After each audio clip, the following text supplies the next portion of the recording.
You said we don't even make love no more. I'm not sure, but you know that's not right.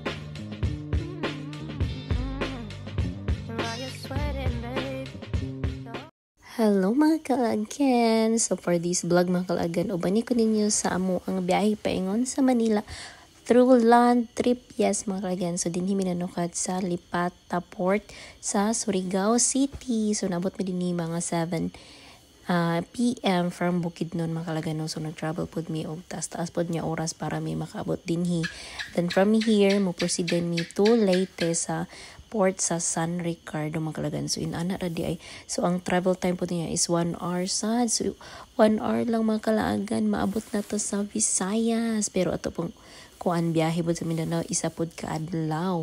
And then pagabot na to din sa Visayas mga kalagan mangita tagkatulgan din hikay dili na gid makaya na tired na ang mga person mga kalagan. So mag sleep over lang sa tabi sa gadget lang gyud mga kalagan. No? So nami mga kaila po din sa din sa Visayas. So nagpa-refer pod mi kung ahami pwede magstay for the night.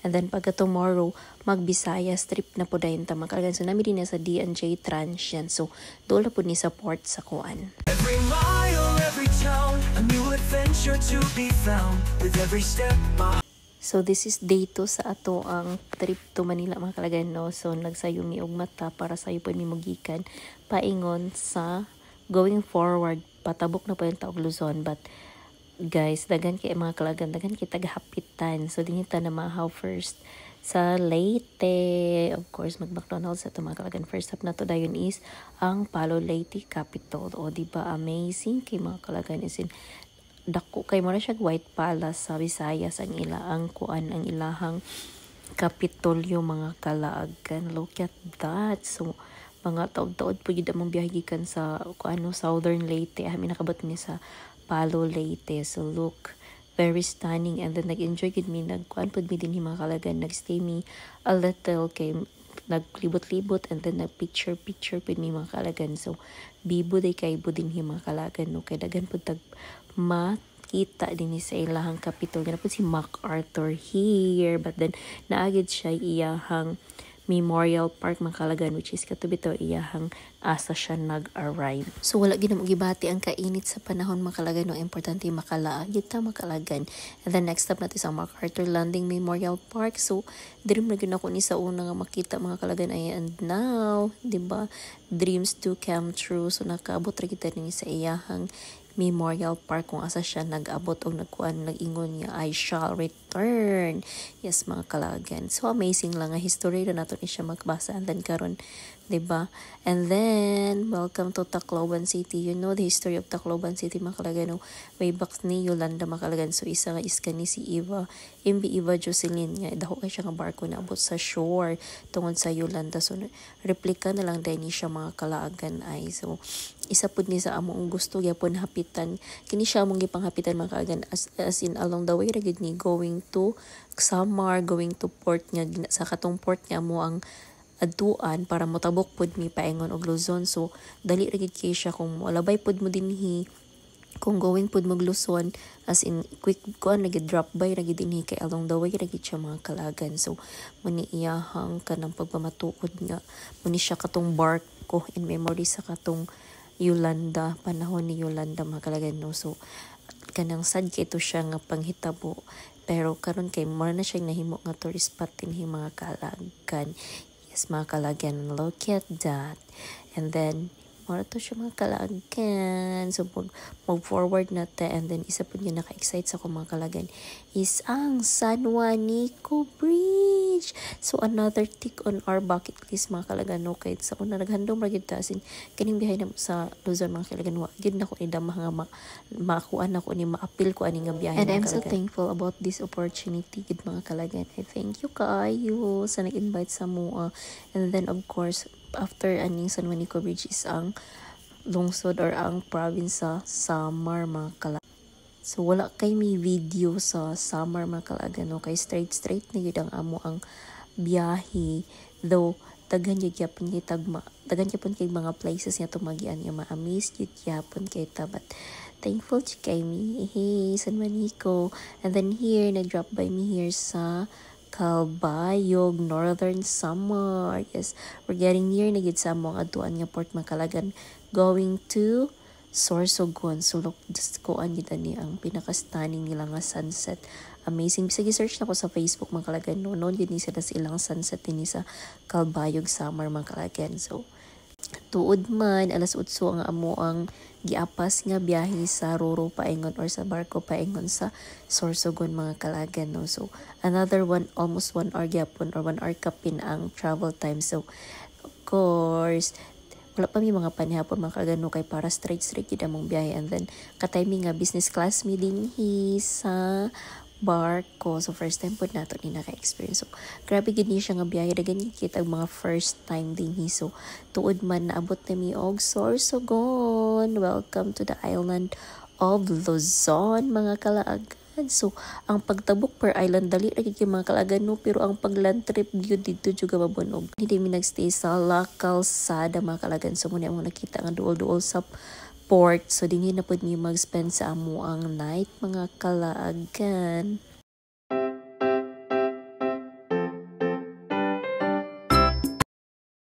Hi there mga Kalaagan. So another morning, so another trip. So naabot naman ta og kuan Luzon. So day 3 na nato ni siya mga Kalaagan, no. Day 3, so magbiyahe na pud ta.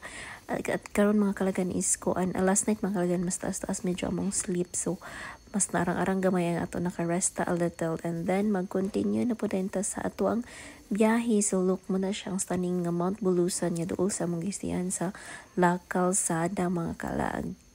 So ang ato yung goal mga Kalaagan is mabot kita og Laguna, Manila mga Kalaagan, no. So nag-quick drop by mi dinhi sa Blue House nga crab rest area. So mapud ni dinhi, so kay tagay kami gapangita pud mig mga places nga napud mi mga pictures because we're doing TikTok mga Kalaagan. And then the same time naapod dayon mi oy landmark. So look, layo pa lang mi sa Albay mga Kalaagan, nakita na gid namo ang Mount Mayon. How stunning it is, as in grabe good, happy, the happiest kayo ko kay nakita na pud na ko ni ang Mount Mayon nga another take on our bucket list. Kay wala gid ni siya damha mga Kalaagan nga ato na gid ni siya maabot.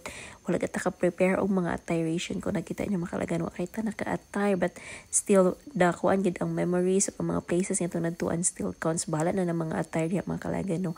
So nag-video pod mi dinhi kay Railroad. So we're going to Cagsawa Ruins mga Kalaagan.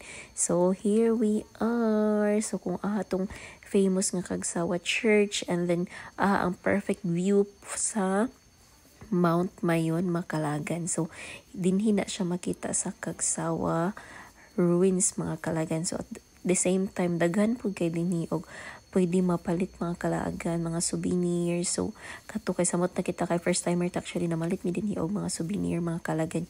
Hatay na po nato sa atong mga kaila mga Kalaagan, no. And look at that, excited kayo mga Kalaagan. So perfect kayo kay so pa mi niabot mga Kalaagan. So makita pa namo ang iyang cone, ang perfect shape sa Mount Mayon mga Kalaagan. And then dinhi pud mi nag-spend sa mo ang lunchtime. So medyo taod-taod mi dinhi, daghan kay mga pictures, individual pictures kana bitaw ilahang mga famous nga posing dinhi nga nagkuan ka, nagsandi-sandi kunuhay ka sa kaning kuan sa old church og ang kanang makita nimo ang Mount Mayon. As in, amazed ka kini among gilakuan mga pinin ako kay sa mga ashes pa ni siya mga Kalaagan ay. So very nice experience gid gyapon mga Kalaagan. And then nakatry pod mi lang chili ice cream, murag din here ni siya kay halang ni nga ice cream, murag only here in Bicol. So ang kuan is part of Bicol region mga Kalaagan, Legazpi, Albay. So kini isa po ni nga food sa kadaghan sa food nga mong na-tryan along the way. So kini isa po ni sa kanang kuan unforgettable food nga among na-tryan during sa among trip to Luzon mga Kalaagan. So you must try it kung man himo og Albay. So dili ra kay siya halang, anyway daghan kay siya flavor mga Kalaagan, but then we choose chocolate kay para safe, o diba, safe ina tong gusto mga Kalaagan. Pero nangitag gyapon tag tubig ani kay medyo naagid siya paag kamay. So right after sang amo ang lunch mga Kalaagan na going forward na pud mi mga Kalaagan, pero maglayo kay ang kuan Kalaagan ay ang layo pa kay ang Manila. So nagstay lang sa midini sa Lopez to spend our night again mga Kalaagan. So ika third night na nato ni dinhi sa ato ang travel mga Kalaagan, no. So ang amo ra pang ipang pili nga gipang stayhan kana ra pong mga kanang igo-igo ra pud nga ang presyo mga kalagano kay murag hours sa gid pud among sleep, dili gid pud mi nga mag overnight gid mga kalagano. So kita ra taog ka ng budget friendly nga mga rooms, daghan yun pud noon kayo magsta kay mangita lang gid tag sakto mga kalagan.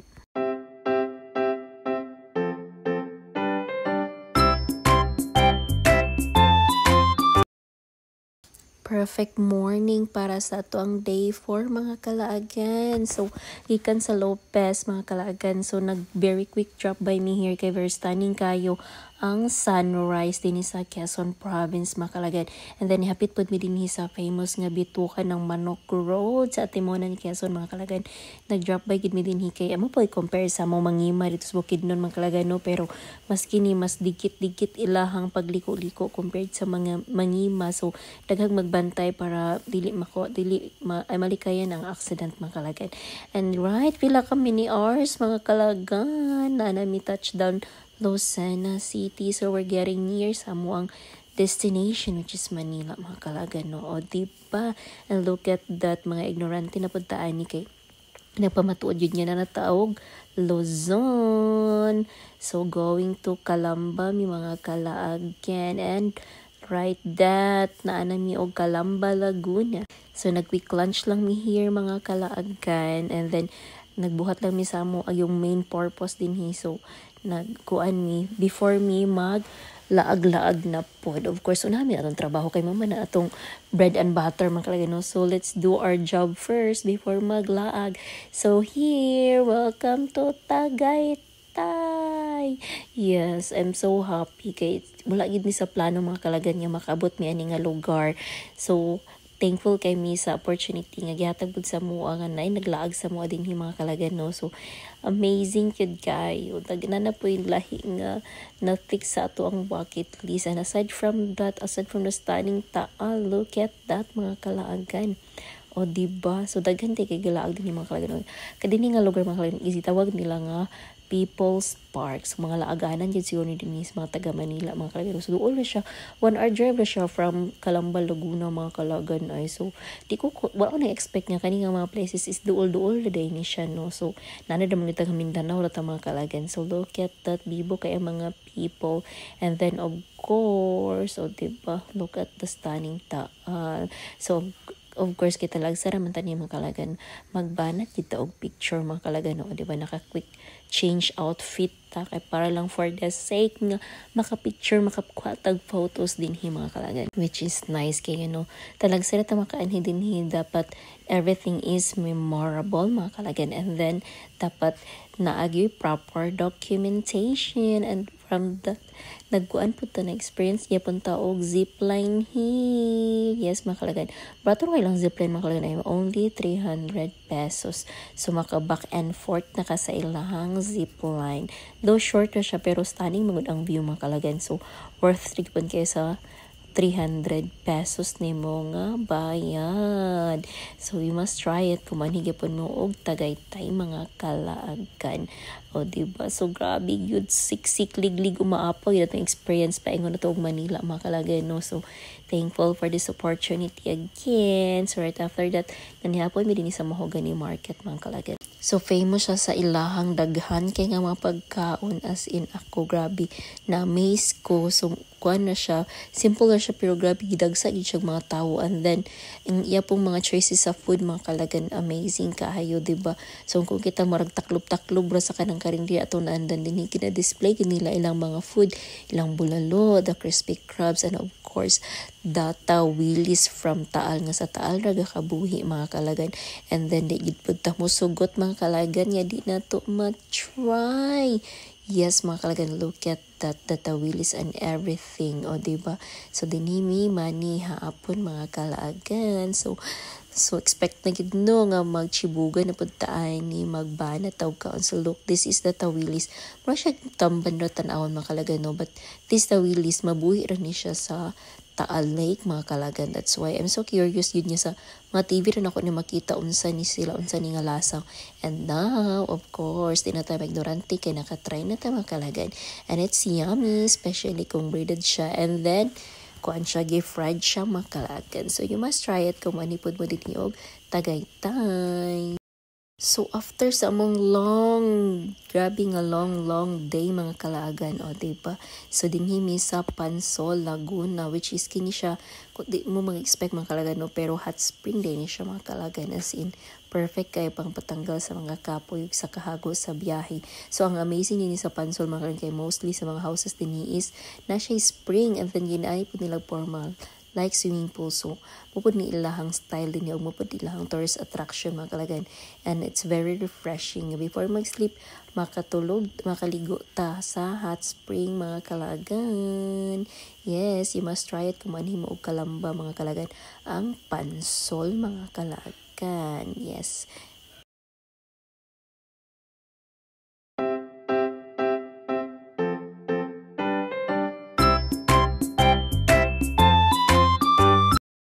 Mga kalagyan, so day 5, yes, so day 5 na. So karon kay nahuman naman ang tanan nato, no, so nangandam na ta para manguli. So naka-decide mi mga kalagyan, no, nga maglibot mi dinhi sa Paseo. So Paseo is known siya sa mga branded niya mga or signature nga mga kuan mga kalagan, mga gamit. So kami dinhi panuban na kami sa mga kauban, no. Kami ra gitig bit-bit sa iyang gipang shopping dinhi kay wa magitay kwarta. Hitsura ra may nasa to at char bitaw ating mga kalagan, no. So dapat kumani kani nga lugar, dapat daghan jud kag kwarta mga kalagan, kay daghan kay og sale, and then mga branded pud ang tanan mga kalagan. So right after Paseo, we're heading to Pasay, of course, para dool sa airport and dool sa Mall of Asia. Of course mga kalagan, kay mangulit nami tomorrow mga kalaagan. So among flight tomorrow is 6 p.m. So dinhi sa mi mag-spend the night here sa Pasay, near sa Mall of Asia. So muni ang sea residences mga kalagan, no. So mag-spend mi sa mo ang night dinhi para bukas pa min mo uli mga kalagan, no. And then of course napad mi daot ang plano mga kalagan, kay right after makaras a little manglaag na pod mi. So mag-room tour ta mo ni siya, ang mong room good for 3. So na-bed dito mga kalagan, na sofa bed, so pwede dito ang isa. Look at the view, ba? Diba? High-rise building. Di ka kaingon kaya wala na sa ato ang bukid. Yes, makalagan. So right after naka-plasters ang tanan makalagan, and then naka-wash up. So we're going to Mall of Asia. So dugay na po na ko nagipangandoy mga kalagan, nga makapacheck attendance pati ni sa Mall of Asia. Balag ugot ay kwarta mga kalagan, basta kay makalaag lang yun mga kalagan. And I'm so happy kay another na po niya new place nga ato ang malaagan, kay kita gid mga kalagan ato ron kalipay is makalaag po ta mga kalagan. I don't know kung sugad pa ba gid ni sa una bata pa ko, kay may una gid ako mga kuyog baboy gid kay ko, kay kinsay mga hanggat sa uglaag mo uban gid ako. Pero ginana na gid siguro atong attitude, no, because happy kita nga maka-discover ta og new place, makaadto ta sa mga lugar, makakwenta silang mga culture, and then maka-try ta og something new. It excites me mga kalagan. Amot lang, ako lang ba? Yeah, char. And then nami karon din namin gipangita nga shoes din sa kuan mga kalagan sa Mall of Asia. Pero di ba running area man ta mga kalagan, pero watay budget. Igor ta matanaw-tanaw, and then magsunod-sunod sa tong kauban niya na ay budget. And then kay gigutom naman, so namin din sa classic savory tinhimi money hapon. Yes, it's all about mga kuan at mga kalagan ay mga 9 na ni siya. Nya murag nag 1 meal a day na mi mga kalagan, wa mi nag breakfast, wa mi nag lunch. So igo mi mani hapon, grabe na ni nga diet. Naliman po ba yung mga kalagan, ikalima na namong adlaw na may kwarta mga kalagan. So muna mukhaon na lang taka isa sa kadlaw. And then of course we enjoy this food in classic savory mga kalagan. I don't know kung nani siya sa CDO, but then hindi ko naka-try sa iya sa Mall of Asia. Tagan niya kanan din yung mga kalagan, as in malulat juga sa Mall of Asia, but then bisan daw sa kadako sa Mall of Asia kay murag puno-puno tan ilang mga kanan, daghan gid tao sa earth oy. So maura to mga kalagan mga unta, kay gutom na ang inyong kalaagan. Of course, manok ra gihapon, kay manok may lami ug manok ra po'y dali. So igutom na kay tano, di ra kayo halata, pero gutom may mga kalagan oy. Right after sa mong kaon, nagsuri-suri pagid mi sa Mall of Asia, kay nami ginapangita nga brand sa shoes, pero sa kada ko sa Mall of Asia kay mo rami nga saag. And then bisag unsa na lang among napalit mga kalagan, ay dili di napalit, sila di ang napalit. Tig bit-bit ra ta mga kalagan. And look at this na-amaze kay kuani, di ba? Oh, nice kay mga kalagan. Si gab-gabid akong naka-remember kay hilig kay siya og mga sea creature. So, nag-take jud kong video ani kay ako yung i-show sa iya. Yes, mga kalagan natin. Makakuan po ito mga kalagan ba nga puhon-puhon ta maban po na to atong family here. So, before going sa amo ang gaystihan mga kalagan, hapit sa midinhi kay para mga pi, o di ba? Late na nag-dinner, pero mga pi paghihapon. O, diba? Kay lami ko ni ilahang kuan din pan o ilang coffee. So, kaya mong kauban, murag, kapila naman siya nagbalik din Manila, no? So, siya, mas kabalo siya kung unsa ang lami nga mga food o kasi dapat lami nga mga restaurant nga mong adtuan. So, managsunod-sunod, rapod mi sa iya mga kalagan. So, right after that one, of course, kay Las 10 naman nag-close na Mall of Asia. So, kung di sila mo-close, di mi mangole. Bisan nag-iigot kami nag-sorry-sorry mga kalagan. So, look at that, the globe. Ang ilahang stunning nga globe. So, naka-video-video na punta din kay doon na mag kaya sinuking distance or kaya ang si residences sa Mall of Asia mga kalagan. So, kung you're planning nga maniog kuan Manila mga kalagan nga doon mo sa heart of the kuan of the city dinhi mo sa sea residences mga kalagan. Brato pud siya mga kalagan, and then walking distance ragid kayo ang Mall of Asia. Yes mga kalagan. So mga tulog na bata, mangulit na bata, pero ang tinod bitaw mga kalagan kay wa mi nga bilar gyapon mga kalagan tungod sa among giinom nga kape kay nag-inom man ni mga around 10 o diba. So ana mi nakatulog. So mo to chika na mo sa among 5th day mga kalagan, and then good morning. So this is our day 6. Mangulit na gid mi, magbalot-balot na gid mi, pero kay alas 6 pa man sa gabi among biyahe mga kalagan. No mo balik na pud mi og Mall of Asia. Pero dalo na to mga gamit mga kalagan kay ang check out din is alas 10 man mga kalagan. So dito na nato itong mga gamit kay para makita na lang mi og kanang mabingla gamit sa Mall of Asia mga kalagan. Kay dito na mo ibilin ang mga things while na pa may palito na pa may tuyok-tuyok kun sa Mall of Asia. Amo na pong ng kuan, spend amo ang remaining hours before mi moadto pud kay opo ni buhaton ko before mi nang uli man kalagan nga so nag-room tour tour sa demi ni sa gawas pag mi gawas sa among quick picture na mi kami picture sa mga view sa outside. And then right after is mabalik mi sa MOA for lunch, and then napod mi palito mahaw maniud to na lang pod mi diretso sa dinhi mi sa kuan MOA na pod mi na mga kalagan, and then kay di man hilig rice ako mga kauban o diba kini mi aning insik dinhi nga kuan nga pagkaon mga kalagan. Amazed na ko sa'yo kay ikaw mo pili and then imo lang siya ipaluto. So dagan kay so among lunch is this one mga kalagan. Abi na mo gamay ra called malatang. After day siya lang butangan siya ikaw mo pili sa imuhang gusto ka unon then ina da yung tuon mga kalagan. So first time pa na ako nagkanog mga og ingon ani mga kalagan. So very satisfying. Actually wag ganin ako na excited rice kay noodles man ang surod at ni mga kalagan. So carbs yapon but then it's so yummy. Makapili juga kung sa imong gusto piliun. So dili ra ko ni sa Mall of Asia. Yes mga kalagan. You must try it also. Wala ni somewhere sa Mindanao, I don't know, but parang sa kagyan wala pagit mga kalagan. So you must try it kung malaag mo kini. So right after sa airport, so sayo kay mi mga gipang palit nga mga unsa-unsa ko lumay. So naka-decide mi nga mag-check-in baggage mi mga kalagan. So mato na linya po mi sa check-in baggage before me. So, dapat untahan carry solo. Lakas ki makabudol ang Mall of Asia mga kalagan. So sama sa kong gingon, kwarta lagi ang kulang. So next man tani magmiyaw-miyaw kita ni kay nahugot na to atong mga credit baggage na lang para wala pud finally. So actually lain ang panahon din sa Manila mga kalagan ay gaulan-ulan. So finally, we're going home. So muna that concludes our land trip from Mindanao to Luzon mga ano. So though tiring siya, very fulfilling man pud kita ganit kita gawad ng kalinasin. Thank you so much for the opportunity and for the safe travel, Lord. Next time na pud para makalaga to ta next year na pud tayo po sa tayo kwarta mo na to. Bye.